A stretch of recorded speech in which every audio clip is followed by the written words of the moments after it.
Alrighty, so week number 21 of the MLS season is upon us, and what's good about this match week, not only the fact that we get more rivalry in terms of the second and the final week of Heniken rivalry week, at least for July, but also we have 7 games on Saturday, and 7 games is going to happen on Sunday. And to quote a famous Thanos quote, perfectly balanced, as all things should be. So today, we're actually going to look at the 7 games that happen on Saturday, and then I'll look at the 7 games that's going to happen on Sunday tomorrow. And in terms of the Saturday game, there is no matinee games that is going to happen on Saturday, which I think this is the first time this season where we don't actually have some day games that's happening on Saturday. But it also means that, that means there's going to be a ton of games that's going to happen at the same time. In fact, all of these 7 games are going to overlap each other, which when that of course happen, most likely I'll probably won't watch a lot of them. In fact, I'm actually going to be ground hopping again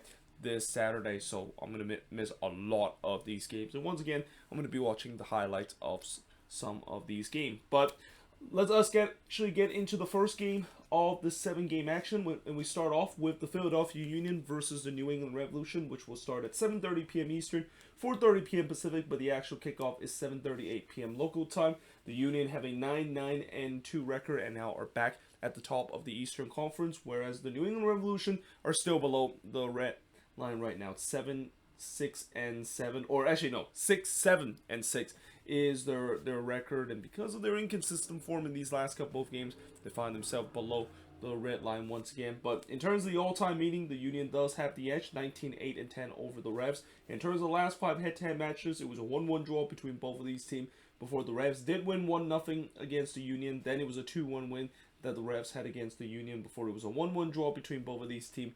And then the Revs, of course, won 2-0 against the Union. That was the game, I believe, back in the 2020 Eastern Conference first round matchup where, the Union fans would not want to remember that match because they won the Supporters' Shield that year only to basically get bounced in the first round in the hands of the New England Revolution. But, this should be an interesting game in that, the Union start to kind of find their strides a little bit. I mean, after, for a while, they were just becoming like Nashville SC of last season, drawing way too many games and not getting a lot of wins. They finally are starting to get some getting back-to-back wins. While for the Revs, like I said, they have been a little bit inconsistent, and they also have been dropping points left and right, which hasn't really propelled them to a way where, we felt that they had the momentum in terms of finally getting themselves out of this hole that they dug themselves in because of CCL play, but now it's been halted with the way that they're still below the red line. But the good news for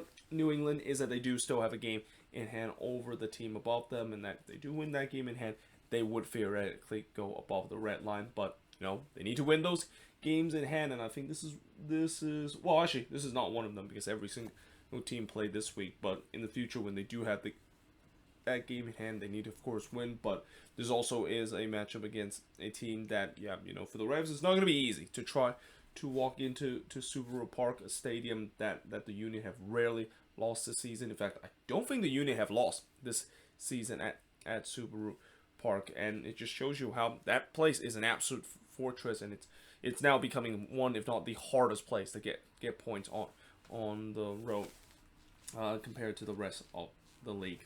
Now, moving on in the next match, we got the Canadian Classique between Montreal versus Toronto FC. Now, believe it or not, this is actually not the first time that both of these teams face off against each other, because I think both of these teams face off against each other in the Canadian Championship semifinal. I mean, it's kind of hard to believe that they face in the semifinal instead of being in the final, because it feels like these two teams always face each other at least 3 times every year, twice in the regular season, and also at least 1 time in the Canadian Championship. But they did face each other in the semifinal, and it's TFC, of course, that won that game, that is moving on into the Canadian Championship final. But, Montreal, they definitely want some revenge in this one, as they're coming into this game with a 9-2-8 record, while Toronto have a 5-4-11 record, as this game will start at 7:30 p.m. Eastern, 4:30 p.m. Pacific, but the actual kickoff is exactly at 7:30 p.m. I mean, I look on the league website, and that's actually the actual kickoff time, which I don't believe that is true, because I haven't seen an MLS game, especially one in the regular season, where the kickoff time is literally the same as the advertised start time. We usually start like 8 minutes later, but that's what it says in the league. And in terms of the all-time meeting in the Canadian Classique, I think it's the 47th Canadian Classique in terms of MLS play, with TFC having a 27-19 record over Montreal. And in terms of the last 5 Canadian Classique, it was a 1-1 draw between both of these teams. Then it was Montreal winning 3-1 against Toronto. Then Montreal won 4-2 against TFC before TFC did win 2-1 against Montreal. And then Montreal, of course, winning 1-0 against TFC. Keep in mind, these two teams faced against each other a lot during the COVID shortened year, and that, yeah, this is once again another chapter in terms of this Canadian Classique. And usually, these Canadian Classique games can turns out to be either a wild game with a lot of goals, or it can be an intense game. And who knows how this is gonna turn out, especially, obviously I know Montreal is gonna be heavy favorites coming into this game, but Montreal hasn't really been playing very well in these last couple of games. They've been very inconsistent, and they're playing against a TFC side that is desperate in terms of trying to get a win like this, where we always said that when you are in a rivalry game and you're not doing very well this season, if you can beat your rival, you can definitely start to make a run in the playoffs. And especially with TFC have just complete the signing of Federico Benedescu, which I'm not quite sure whether if he's going to be ready to be in this game. Probably not, because they announced the signing today, and I'll be shocked if that is going to be he's going to be ready to play. And especially Lorenzo Insigne still not available until late July. TFC would feel like this is a game where they're going to once again play a team that is going to be a little bit shorthanded. But if they can get a win in this game, and knowing the fact that they get some big name player coming to play their team in the future, they can really start to gain the momentum of trying to get themselves out of the situation that they're in, which is near the bottom of the Eastern Conference. But that being said, moving on in terms of the next match, and speaking of a team that is near the bottom of the Eastern Conference, is the Chicago Fire, who are playing against the Seattle Sounders, who has an 8-2-9 record, while the Fire has a 5-5-10 record. And this game will start at 8 p.m. Eastern, 5 p.m. Pacific, but the actual kickoff is 7:08 p.m. local time. The Sounders does have the all-time meeting. I mean, the Sounders has had the all-time meeting in terms of facing against bottom feeder for a lot of them, so it's not surprising in this case that is the case again, where the Sounders have a 10-4-3 record over the Fire all time. But one of those wins that the Fire got was in the last meeting, where they won 2-1 against the Sounders before the Sounders returned the favor by winning 2-1 against the Chicago Fire.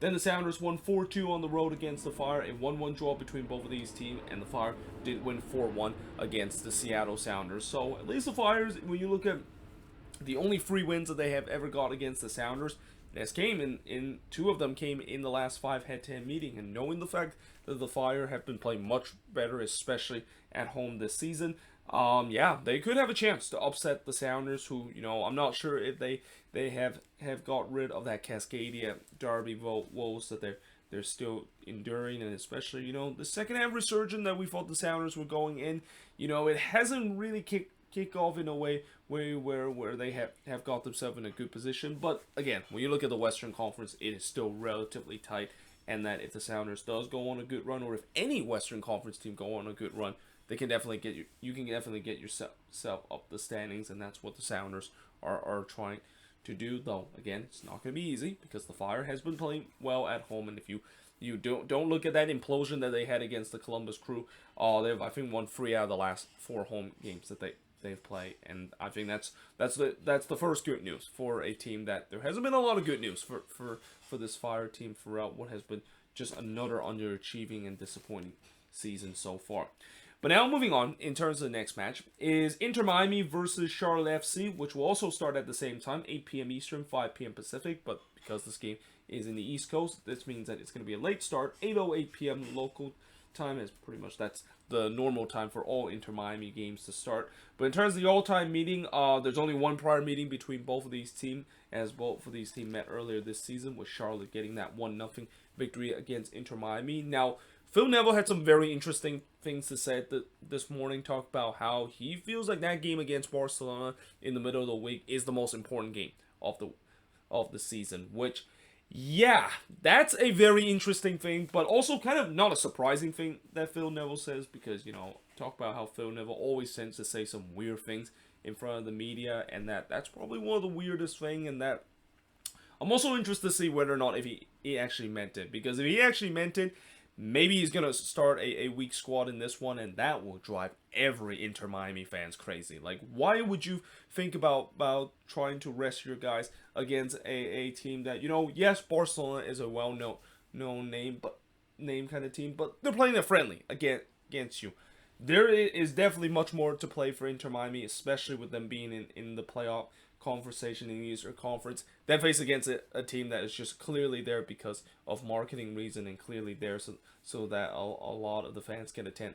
A lot of Barcelona fans can, of course, attend the game and see their team play rather than there to see Inter Miami play. So if I was Inter Miami and if I was Phil Neville, I hope he doesn't double down what he said earlier, and that he actually take this game seriously, because for Charlotte, they finally broke the duck in terms of not able to win on the road, and all of a sudden they're starting to look hot again. That is Charlotte, and they can definitely cause an upset in this one, especially with the way that Inter Miami has now gone back to the 2020 Inter Miami kind of team, with their expansion team that they are, where inconsistency is once again plaguing this team. But now, moving on, in the next match, we got Minnesota United versus DC United, which will also start at the same time, 8 p.m. Eastern, 5 p.m. Pacific, but the actual kickoff is 7:08 p.m. local time. The Loons have an 8-4-8 record, while DC have a 5-3-10 record. In terms of the all-time meeting, both of these teams have 2 wins apiece, and both of them came at home. The last 4 head-to-head matchup, it was DC winning 3-1 against Minnesota, before Minnesota did win 1-0 against DC, but then DC won 2-1 against Minnesota, and the first ever meeting, the Loons won 4-0 against DC United. And yeah, this is another matchup that I expect the Loons to be heavy favorites, although, as I said about this team this season, it just feels like every time when there's some expectation and that they're the favorites in terms of winning a game, they do not do well. And I think maybe once again they're probably the more comfortable in terms of playing the underdog role, but I guess maybe in this game they're not able to do so, and especially with the way that I am kind of concerned with how fatigued this team is, and especially the way that they play in the last game against Sporting KC. That was probably one of the worst performances I've seen the Loons have played this season, where there was no energy whatsoever,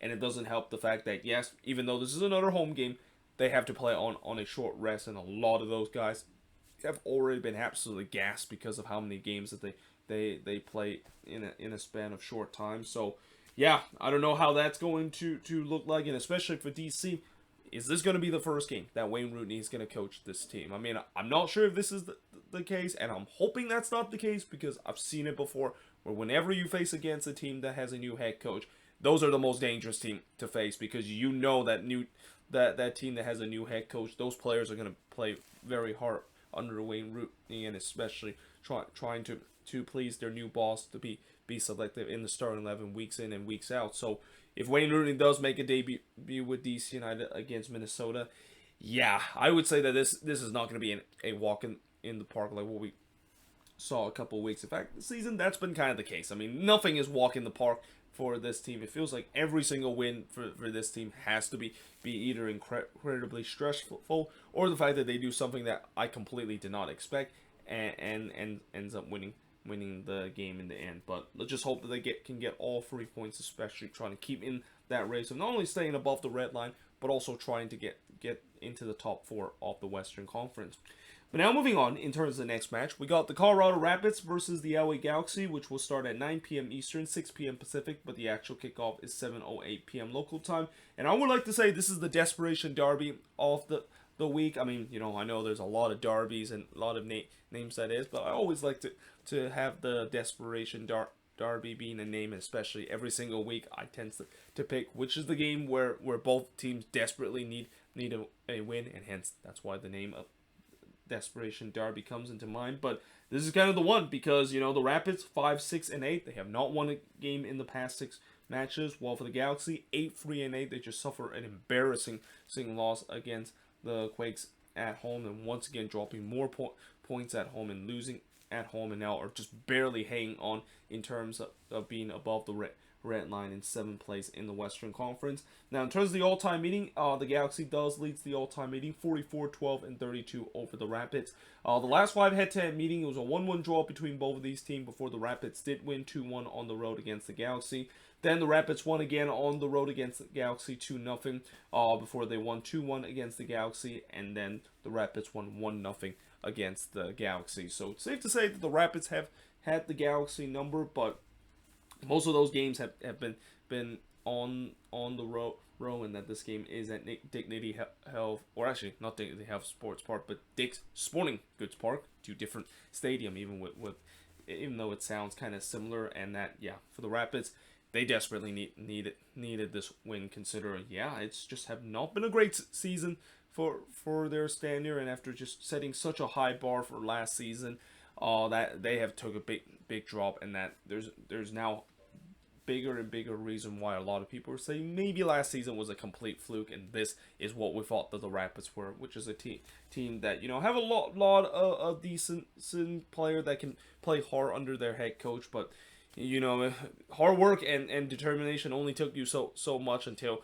the quality, of course, eventually was shown, and that the quality of this Rapids team is not a good one. Whereas for the Galaxy, you know, again, the defense has been absolutely horrendous for this team, and they're started going back to being like the Galaxy of old, which is a team that can score, but they can't defend, and that has to be a frustrating thing if you're a Galaxy fan, because you do not want to live in those timeline again, where you're once again frustrated that your team can put up 3 or 4 goals in a game, but you also can concede 3 or 4 goals at a time on the other end too.